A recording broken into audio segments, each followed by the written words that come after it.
Unfortunately, many of my clients were working in companies where the closer you got to the top, frankly, the maler and paler it got. And with all due respect to anyone who's listening, who's male and or pale, I'm white myself, it's just like that's what demographics were revealing. So I started trying to understand a little bit more about, well, I'm going to coach my clients, but I also want to figure out how we can make their workplaces more inclusive. And that led me down a wonderful path to exploring allyship and how we can all be better allies. I've written a couple books on this topic, and a key part of allyship, or one of the pillars of allyship, is to understand the experience of people who aren't like you. What is their experience in the workplace?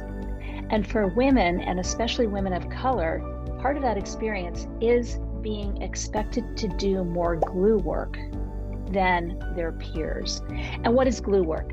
Glue work is this work that has to get done for the health of an organization or a team, any kind of working group. It has to get done, but it's no one's job. So what are some examples of glue work?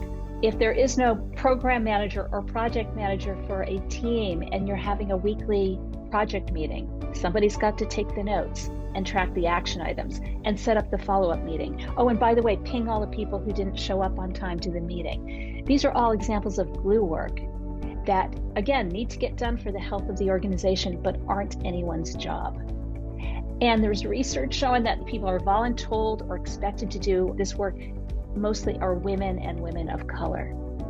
Now, what happens when women and women of color are doing all of this work in support of the health of the organization?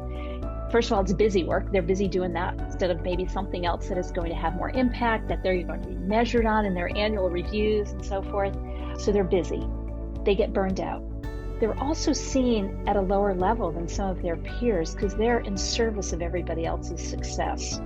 And of course, if they're busy in a meeting, taking notes, tracking action items, doing all that kind of work, they're kind of a step behind the conversation that's happening in that meeting and maybe not able to make those really important points, chime in at key points because they're a step behind.